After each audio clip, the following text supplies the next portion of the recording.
வாழ்க வளமுடன். அன்னை பாலா திரிபுர சுந்தரியின் கருணையினால் இந்த உலக மக்கள் அனைவருக்கும் நல்லதே நடக்கட்டும். அன்பர்களே, நம்ம இன்னைக்கு பார்க்க போகிற பதிவு அமாவாசையை பற்றி. இந்த அமாவாசையில் எந்த விதமான நல்ல பலன்கள் நம்மளுக்கு நடக்க போகுது, இந்த அமாவாசையில் நம்ம என்ன பூஜை பண்ணினா நமக்கு கிடைக்கக்கூடிய அத்தனை காரியங்களும் நம்மளுக்கு கிடைக்கும். திருமண தடையாக இருந்தாலும், தொழில் ரீதியாக இருந்தாலும், குடும்ப பிரச்சனையாக இருந்தாலும், இது சம்பந்தமாக எப்படி வழிபாடு பண்ணணும், எதை வழிபாடு பண்ணணும், எந்த முறையில் வழிபாடு பண்ணணும் அப்படிங்கிறத பற்றி விரிவாக பார்க்கலாம்.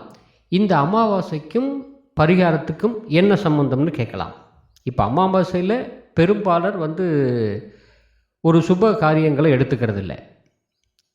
காரணம், அது இருட்டான நாள்.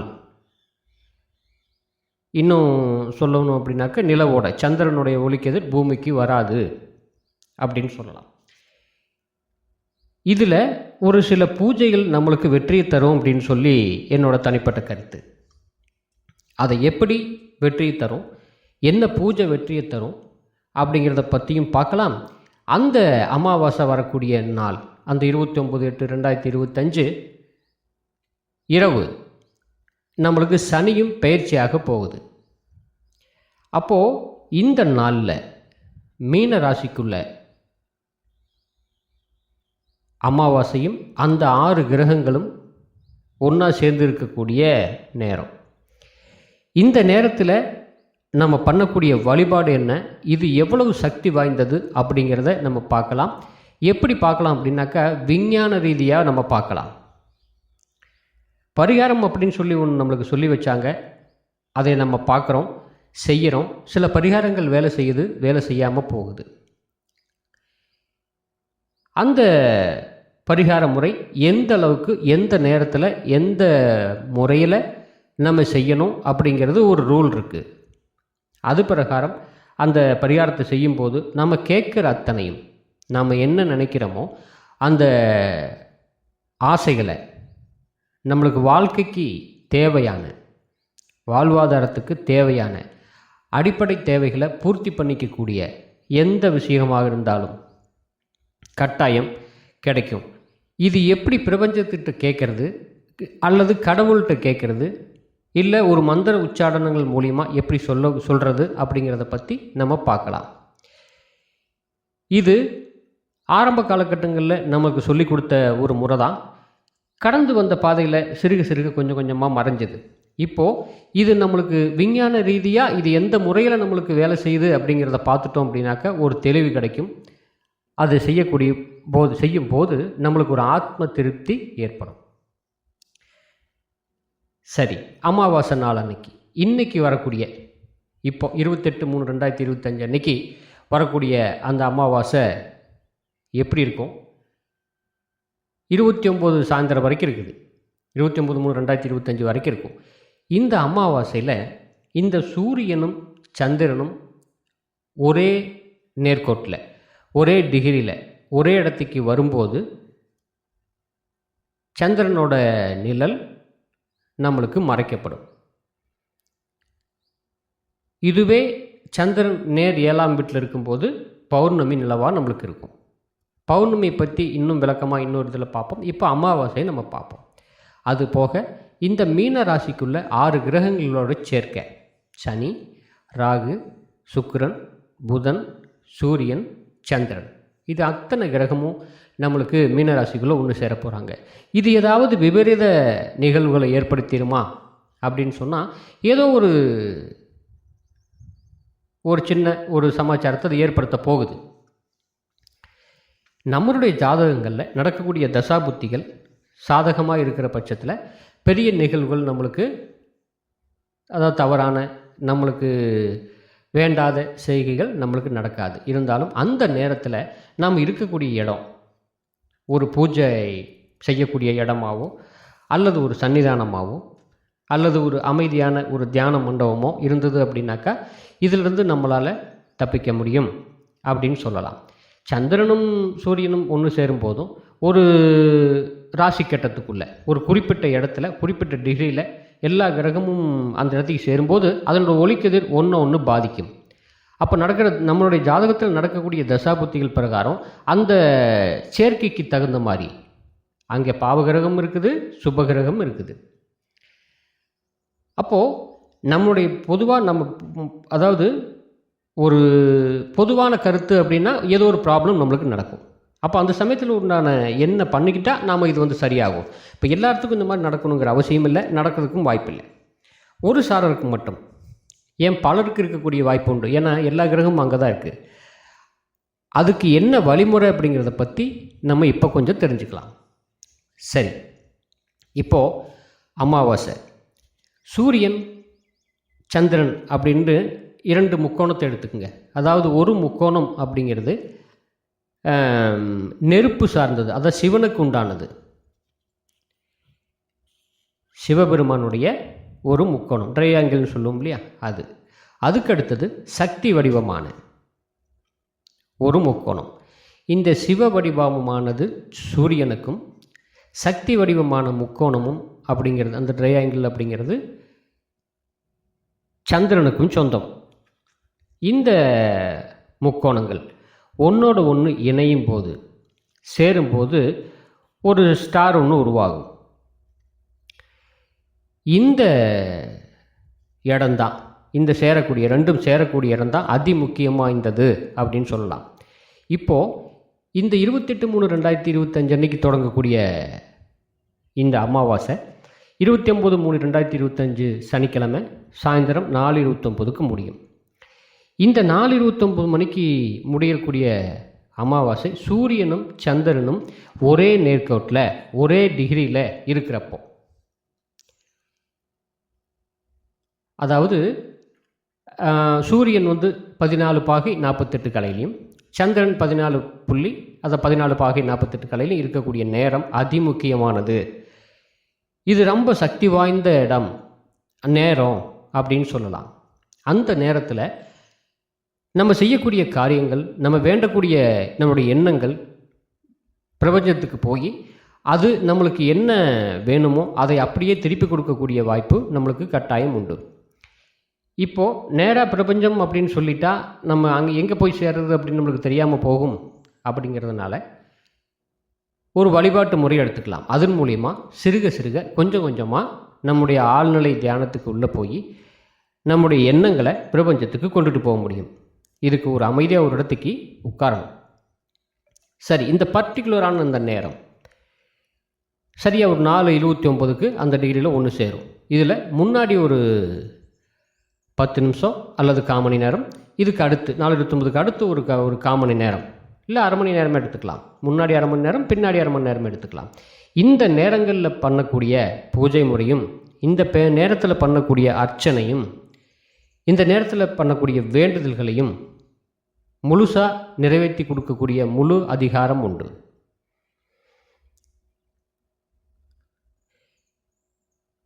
மேல் நோக்கி இருக்கக்கூடிய முக்கோணம் அப்படின்னு சொல்லக்கூடியது சிவனை குறிக்கக்கூடியது, கீழ் நோக்கி வரக்கூடிய முக்கோணம் சக்தியை குறிக்கக்கூடியது. இது ரெண்டும் ஒன்றா சேரும்போது நடு மையப்புள்ளி ஒன்று உண்டாகும். அதுதான் நம்ம ஓம்னு சொல்லுவோம், பிரணவ மந்திரம். இதை அப்படியே உடம்புல அப்ளை பண்ணி பார்த்தோம் அப்படின்னாக்கா, நம்மளுடைய உடம்புல நீளம் அகலம் இந்த ரெண்டையும் அளந்தோம் அப்படின்னாக்கா மையப்புள்ளி ஒன்று உண்டாகும். இந்த மையப்புள்ளி தான் மூலாதார சக்கரம் அப்படின்னு சொல்லுவாங்க. குண்டலினி இருக்கக்கூடிய இடம், அதாவது ஒரு பாம்பு சுருண்டு இருக்கக்கூடிய இடம். இதை ஏன் பர்டிகுலராக இப்போ சொல்கிறோம் அப்படின்னாக்கா, இந்த 6 கிரகங்கள் ஒன்றா சேரக்கூடிய நேரம். இந்த சனி பகவான் நைட்டு 9:46க்கு மீனராசிக்குள்ளே உள்ள என்டர் ஆகுவார், திருக்கணித பஞ்சாங்க பிரகாரம். அப்போ சனியும் உள்ளே சேரும்போது அங்கே 6 கிரகங்கள் நம்மளுக்கு ஆய்க்குது. அப்போ என்ன ஆகும், அந்த இடத்துக்கு ராகும் இருக்குது. ராகு அப்படின்னு சொல்கிறது இந்த பாம்புடைய முழு கட்டுப்பாட்டுக்குள்ளே அந்த கிரகங்கள் இருக்கும் அப்படின்னு சொல்லலாம். இது வடகிழக்கு பகுதின்னு சொல்லலாம் மீனராசியை. வடகிழக்கு பகுதி அப்படிங்கிறது முழுக்க ராகுடைய கட்டுப்பாட்டுக்குள்ளே இருக்கக்கூடிய இடம். அந்த இடத்துக்கு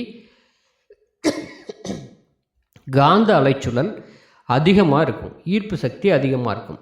எப்படி ஈர்ப்பு சக்தி அதிகமாக இருக்கும் அப்படிங்கிறத நம்ம தெரிஞ்சுக்கிறதுக்கு கடல் அலைகள், கடலில் நீர் உள்வாங்கும். அந்த சமயத்தில் மீன் பிடிக்க போக மாட்டாங்க, நீங்கள் செய்தியில் கூட பார்க்கலாம். கடல் உள்வாங்குது அப்படின்னு சொல்லி உள்நோக்கி இழுக்கக்கூடிய தன்மை உண்டு. சந்திரனுடைய ஒளிக்கதில் படலைன்னா நம்மளுக்கு உள்நோக்கி இழுக்கக்கூடிய அமைப்பு நம்மளுக்கு உண்டு. அப்போது ஒரு கடல் அப்படிங்கிறது உங்களுக்கு எவ்வளோ பெருசுன்னு தெரியும். 3 புறம் கடலாலும் 1 புறம் நிலத்தாலும் சொல்லப்பட்டது தான் நம்மளுக்கு பூமி.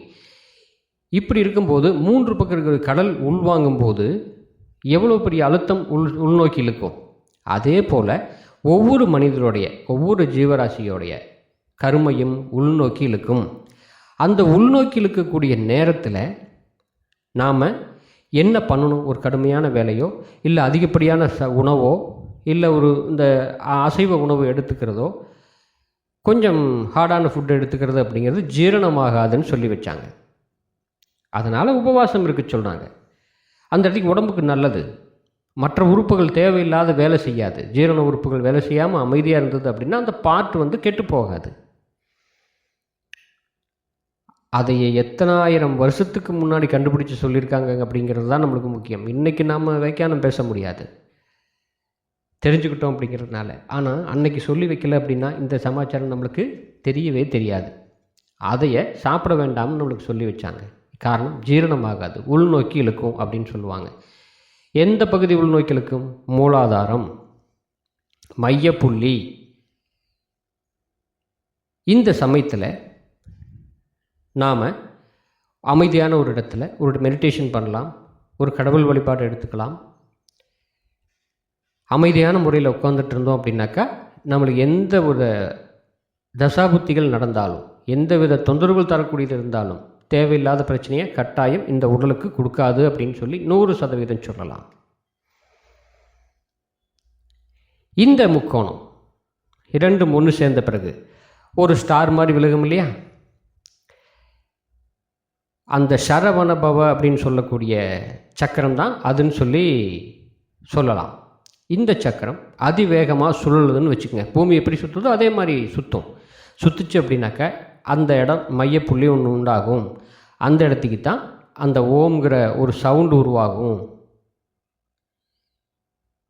நீங்கள் கேட்டிருக்கலாம், இந்த உலகமே முதல்ல தோன்றது ஒளியால் தான் அப்படின்னு சொல்லுவாங்க.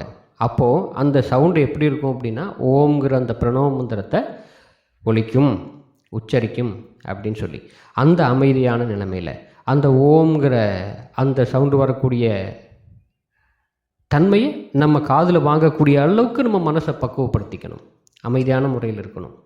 சரி, இந்த சமயத்தில் அந்த குறிப்பிட்ட சாயந்தரம் அந்த 4:29, அதாவது 29/3/2025 சனிக்கிழமை அன்னைக்கு சாயந்தரம் 4:29க்கு மேலே ஒரு அமைதியான இடத்துல அல்லது ஒரு சந்ததியில் இருக்கணும் அப்படின்னு சொன்னோம் இல்லையா? இப்போது நம்ம என்ன பண்ணுறோம் அன்னைக்கு அப்படின்னாக்கா, அன்னை பாலா திரிபுர சுந்தரி பராசக்தி தான் விரும்பி ஏற்றுக்கிட்ட ஒரு குழந்தை வடிவம் தான் அன்னை பாலா திரிபுர சுந்தரின்னு சொல்லுவாங்க. வாழைத்தாயின்னு சொல்லுவாங்க இந்த அம்மாவை. ஏன் இந்த அம்மாவை பர்டிகுலராக எடுக்கிறோம் அப்படின்னா, சக்தி சிவனுடைய அந்த சிவனுடைய அம்சமாக உள்ள நெருங்கக்கூடிய, சிவன் பாதி சக்தி பாதின்னு சொல்லுவோம் இல்லையா? இரண்டும் ஒரு சேர கலக்கக்கூடிய நேரம். அந்த நேரத்தில் மூலாதார சக்தி வேலை செய்யும். அப்போது இந்த சக்கரம் பார்த்துருப்பீங்க, 6 ஸ்டார் உள்ள சக்கரம். இந்த சக்கரம் அப்படியே ஸ்ரீசக்கரமாக நீங்கள் உருவகப்படுத்தி நம்ம பார்த்தீங்க அப்படின்னாக்கா, அதில் இருக்கக்கூடிய 64,000 கோடி தேவதைகள் அந்த இடத்துக்கு இருப்பாங்க. அது எல்லாமே மையப்பகுதியை நோக்கி பார்ப்பாங்க, தன்னுடைய அனுகிரகத்தை செலுத்துவாங்க அப்படிங்கிறது நம்பிக்கை. அந்த சமயத்தில் அம்பாளுக்கு, தாய்க்கு, சக்தின்னு சொல்லக்கூடிய ஆதிபராசக்தின்னு சொல்லக்கூடிய நவ கிரகங்களை தன்னுடைய கட்டுப்பாட்டுக்குள்ளே வச்சுட்டு இருக்கக்கூடிய அந்த சக்தி தேவிக்கு குங்குமத்தால் அர்ச்சனை பண்ணுறது. குங்குமம் சிகப்பு நிறமான, அதாவது சிகப்பு நிறமான அப்படின்னாக்கா இந்த சிகப்பை எதை குறிக்குது அப்படின்னா செவ்வாய்ங்கிற கிரகத்தை குறிக்கும். செவ்வாய் அப்படிங்கிற கிரகம் சிகப்பு நிறமானது, இரத்த சம்பந்தமானது இதுதான் வீடா காலபுருஷ தத்துவ பிரகாரம் மேச ராசிக்கு அதிபதி அப்படின்னு சொல்லலாம். இந்த அந்த செவ்வாயை வச்சு தான் இந்த ஸ்டாரே நம்மளுக்கு உருவாகும். அதாவது சிவன் சக்தியிலிருந்து தான் அந்த ஸ்டாரே உருவாகுது அப்படிங்கிறது தனி.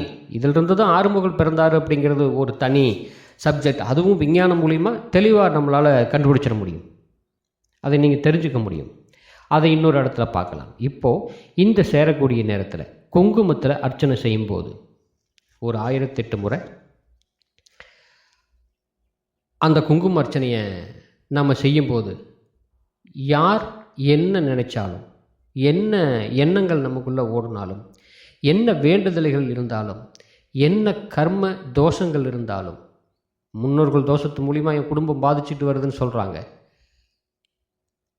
அதை எப்படி கிளியர் பண்ணுறதுன்னு எனக்கு தெரியல, பார்க்காத கோவில் இல்லை, வேண்டாத தெய்வம் இல்லை அப்படின்னு சொல்லிட்டு இருக்கக்கூடிய அனைத்து மக்களுக்கும் பர்டிகுலராக இந்த நேரத்தில் இந்த தேதியில் நீங்கள் பண்ணக்கூடிய அர்ச்சனை, நீங்கள் பண்ணக்கூடிய அந்த வழிபாடு, அந்த பண்ணி முடித்ததுக்கப்புறம் அந்த பாதத்தில் இருக்கக்கூடிய குங்குமத்தை டெய்லி நீங்கள் இட்டுக்கிட்டு போகும்போது உங்கள் காரியங்கள் ஒவ்வொன்றும் சக்ஸஸ் ஆகும். நடைமுறையில் பார்த்த ஒரு பரிகாரம் இது.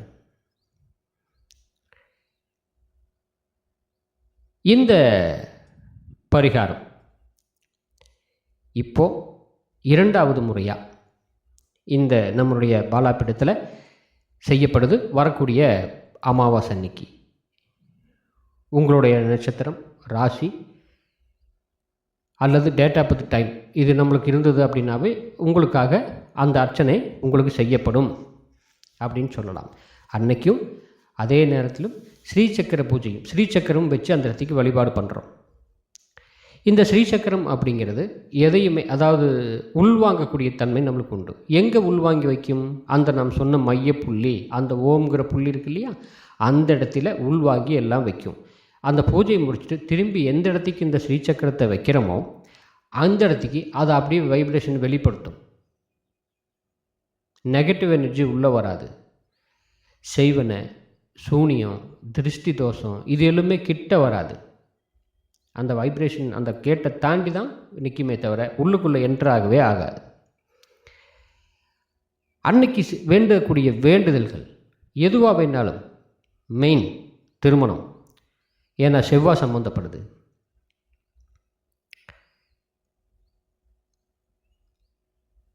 மாங்கல்யம், மங்கள காரகன்னு சொல்லுவாங்க செவ்வாயை. அந்த மங்களம் அமையாமல் தடைப்பட்டு போய்கிட்டே இருக்குது. எவ்வளவோ தூரம் பார்த்துட்டோம், எல்லாமே தள்ளி தள்ளி போகுது அப்படின்னு நினைக்கிறவங்களும், அப்படின்னு தடுமாறிக்கிட்டு இருக்கிறவங்களுக்கும், குழந்தை பாக்கியம் இல்லாதவங்களுக்கு, வண்டி வாகனங்கள் அமையலைன்னு சொல்கிறவங்களுக்கு, செவ்வாய் மண் சம்பந்தப்பட்ட கிரகம், வீடு வண்டி வாகன யோகத்துக்கு சொந்தமான ஒரு ஆள், இது எதுவுமே நம்மளுக்கு கிடைக்கல. பல காலமாக நாங்கள் போராண்டு பார்த்துட்டோம், இன்னும் வீடு அமைய மாட்டேங்குது. எத்தனையோ காலமாக நாங்கள் சொந்த வீட்டு குடி போகணும்னு பார்க்குறோம், வீடெல்லாம் கட்டிட்டோம், ஆனால் சொந்த வீட்டுக்கு எங்களால் குடி போக முடியல. இப்படி பல பிரச்சனைகள் ஒவ்வொருத்தருக்கும் இருக்கலாம். கடன் பிரச்சனை, என்னால் தாங்க முடியல. செவ்வாய் தைரியமான ஒரு ஆள், போராடக்கூடிய குணம், அந்த தைரியத்தை கொடுக்கக்கூடிய ஒரு ஆள், எப்படி இருந்தாலும் கட்டிடுவோம் அப்படின்னு சொல்லக்கூடிய ஒரு தைரியத்தை கொடுக்கக்கூடியது செவ்வாய் தான். அந்த அன்னைக்கு அந்த வழிபாட்டை செய்யும்போது மிக பலமாக உங்களுக்கு அந்த உங்களுடைய எண்ணங்கள் என்னவாக இருக்குதோ அதை அப்படியே திருப்பி கொடுக்கக்கூடிய அதிகாரம் அந்த அர்ச்சனைக்கு உண்டு. இது எப்படி உங்களுக்கு திருப்பி கொடுக்கும் அப்படிங்கிறதும் நான் சொல்லிட்டேன். திரும்ப திரும்ப ஒரு வார்த்தைகளை, அந்த மந்திர உச்சாரணங்களை சொல்லும்போது, அந்த போற்றிகளை, அந்த குங்குமத்தை எடுத்து அம்பாவோட பாதத்தில் நம்ம வச்சு சொல்லும்போது உங்களுடைய எண்ணங்கள் கைகூப்பி ஒருநிலைப்படுத்தி, உங்கள் எண்ணங்கள் நீங்கள் எந்த மூலையில் இருந்தாலும் சரி, உலகத்தில் எந்த மூலையில் இருந்தாலும் சரி, பூஜை நடக்கக்கூடிய அந்த நேரத்தில் கைகூப்பி கண்ணை மூடி ஒரு 1/2 மணி நேரம் உட்கார்ந்துருந்து நீங்கள் வேண்டிக்கிட்டீங்க அப்படின்னாக்கா உங்களுடைய எண்ணங்கள் பிரபஞ்சத்துக்கு போகும். பிரபஞ்சத்துக்கு போகும்போது எந்த ஒரு ஒளியோ அலையோ எது வந்தாலும் அதை அப்படியே திருப்பி கொடுக்கக்கூடிய அதிகாரம் பிரபஞ்சத்துக்கு உண்டு. நீ என்ன நினைக்கிறையோ அதுவாகவே மாறி போகிற அப்படிங்கிறது தான் விதி. அதே போல் உன் எண்ணங்கள் என்னவோ அதை அங்கே திருப்பி கொடுக்கும். உங்களுக்கு என்னென்ன கேட்குறையோ அதை திருப்பி கொடுக்கும். அதுக்காக எனக்கு நாளைக்கு 10 கோடி ரூபா வேணும்னு கேட்கக்கூடாது. நிறைவேறும், ஆனால் அதுக்குண்டான காலதாமதத்தை எடுத்துக்கும். இப்போ உங்களுக்கு மாத வருமானம் 5 கோடி அப்படின்னாக்கா நீங்கள் நினைக்கலாம் எனக்கு 10 கோடி ஆகணும் அப்படின்னு சொல்லி. தாராளமாக கிடைக்கும், அதில் எந்த மாற்று கருத்தும் இல்லை. நம்மளுடைய வருமானம் என்னவோ அதுக்கு தகுந்த மாதிரி இந்த மாதம் எனக்கு இப்படி பண்ணி கொடுத்துருங்க, இந்த மாதம் எனக்கு குழந்தை பாக்கியத்தை ஏற்பாடு பண்ணி கொடுத்துருங்க, இந்த மாதம் எனக்கு இருக்கிற கடனை கொஞ்சம் சிறு பகுதி கட்டணக்குண்டான வருமானத்தை கொடுத்துருங்க, இந்த மாதம் எனக்கு திருமணத்தை, அதாவது ஒன்று எனக்கு இந்த கல்யாணம் ஆகாதவங்க இருந்தால் எனக்கு திருமணத்தை ஏற்பாடு பண்ணி கொடுத்துருங்க, அல்லது என் மகளுக்கு திருமணத்தை ஏற்பாடு, ஒரு வரனை நல்ல வரனா எனக்கு வர வச்சு கொடுங்க அப்படின்னு சொல்லி மனதார வேண்டும் போது ஆத்மார்த்தமாக வேண்டிக்கணும். உங்களுடைய நம்பிக்கை மிக முக்கியம். பண்ணக்கூடிய பூஜை அப்படின்னு சொல்கிறது ஒரு எரிஞ்சிட்ருக்கிற தீபத்தை ஒரு தூண்டுது பண்ணுறோம், கொஞ்சம் ஜாஸ்தி பண்ணி கொடுக்குறோம். அந்த தூண்டுதலில் அந்த தீபம் அதிகமாக எரியும், நல்ல பிரகாசமாக எரியும். அதே போல தான் இந்த தூண்டுதல் மூலியமாக உங்களுடைய எண்ணங்களை, உங்களுடைய ஆசைகளை முழுசாக நிறைவேற்றி கொடுக்க முடியும். அப்போது ஒரு சப்போர்ட் கயிறு வேணும் இல்லையா? ஒரு மனுஷன் ரொம்ப பாதாளத்தில் இருக்காங்க, ஏறுறதுக்கு ஒரு கயிறு வேணும் கட்டாயம். சும்மா தனியாளாக ஏறுறதுக்கு வாய்ப்பில்லை.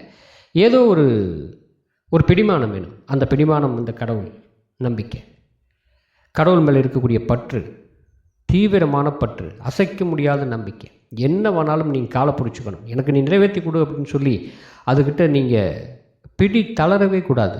அப்படி தளராமல் இருக்கும்போது கட்டாயம் உங்கள் எண்ணங்கள் குறிப்பிட்ட நாளில் நிறைவேறும். அதில் எந்த மாற்றுக்கருத்தும் நம்மளுக்கு இல்லை. இப்போது இந்த பிரபஞ்சத்தோட சக்கரம் அப்படிங்கிறது அந்த ஸ்ரீ சக்கரம், இந்த அறுகோண அமைப்புன்னு சொல்லிட்டோம். 2 கோணமும் ஒன்றா சேரும்போது 3 கோணம் ஒன்றா சேர்ந்தால் அறுகோணம் ஆகிக்கும். இதுதான் ராசி கட்டம், இதுதான் நம்மளை இயக்கிறது. இதில் பார்த்தீங்கன்னா 12 ராசி, 9 நவகிரகங்கள், 27 நட்சத்திரங்கள், இந்த அண்டங்கள் முழுக்க இதுக்குள்ளே அடக்கம். இது ஜாதகத்தையும் இப்படி போட்டு பார்க்கலாம். இன்னும் பல உண்மைகள் அதில் தெரியும். இந்த சிவசக்தி ரூபத்தை நம்ம இணைச்சி பார்க்கும்போது அதில் உங்களுடைய கர்மா என்னன்னு தெரியும், என்ன பிரச்சனைங்கிறத 10ஆம் இடம் சொல்லும். உங்களுடைய வளர்ச்சி எப்படி இருக்கும் அப்படின்னு சொல்ல முடியும். இதுபோல் பல நிகழ்வுகளை நம்மளுக்கு உதவியாக இருக்கக்கூடியது இந்த சக்கரம். இது ஒரு மாய சக்கரம்னு சொல்லலாம். ஸ்ரீ சக்கரமே எடுத்துக்கிட்டிங்கனாலும் ஸ்ரீ சக்கரத்தில் எந்த எண்ணம், எந்த மந்திரங்களோ அதில் இருக்காது. வெறும் கோடுகள் மட்டுமே இருக்கும். அந்த கோடுகளுக்குள்ளே தான் அரூபமாக 64,000 கோடி தேவதைகள் வசிக்கிறாங்க. அந்த தேவதைகள் எல்லாமே நம்ம எப்போவுமே நம்மளுக்கு அனுகிரகம் கொடுக்கறதுக்கு தயாராக இருப்பாங்க. ஆனால் என்ன நம்மளுக்கு வேணும் அப்படின்னா ஒரு ஸ்ட்ராங்கான நல்ல ஆழமான ஒரு நம்பிக்கை. எந்த ஒரு பொருள் மேலே நீங்கள் பற்று வைக்கிறீங்களோ அந்த பற்றை நிறைவேற்றி கொடுக்க வேண்டியது தெய்வத்துடைய கடமை. அதை தெய்வம்னு சொல்லலாம், பிரபஞ்சம்னு சொல்லலாம், இயற்கைன்னு சொல்லலாம், என்ன வேணாலும் எடுத்துக்கலாம். ஆனால் எதை எடுத்தால் எந்த தெய்வமாக வேணாலும் எடுத்துக்கலாம். அது முஸ்லீமாக இருந்தாலும் சரி, கிறிஸ்டினாக இருந்தாலும் சரி, எந்த மதத்தை சார்ந்தவங்களாக இருந்தாலும் சரி, தன்னுடைய எண்ணங்கள் ஒரு நேர்கோட்டில் நிற்கும்போது நீங்கள் என்ன கேட்குறீங்களோ, என்ன நினைக்கிறீங்களோ அது அப்படியே நடக்கும். நம்ம இந்து வழிபாடு அப்படிங்கிறதுனால இந்த தெய்வத்தை நம்ம எடுக்கிறோம். இதில் அந்த சித்தர்கள் வழிபாடு பண்ணிகிட்டு இருந்த இதை வணங்காத சித்தரே அப்படின்னு இல்லைன்னு சொல்லலாம்.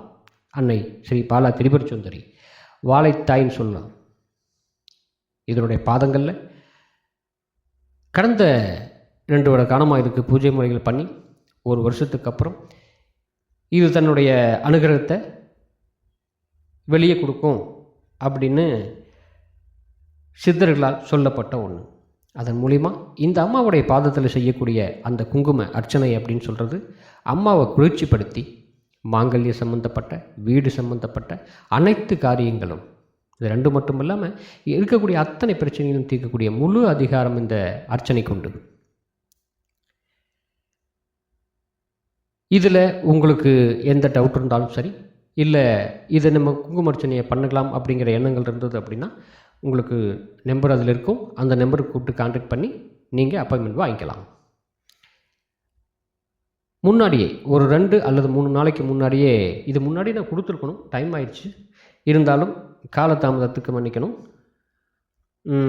இனி வரக்கூடிய காலங்களில் 2 வாரத்துக்கு முன்னாடியே நம்ம கொடுத்துட்றோம். இதில் பௌர்ணமி பூஜையும் இருக்குது. இதில் எந்தெந்த காரியங்கள் நடைபெறும் அப்படிங்கிறத விஞ்ஞான ரீதியாக, சயின்ஸ் ரீதியாக நம்மளால் உங்களுக்கு சொல்ல முடியும்.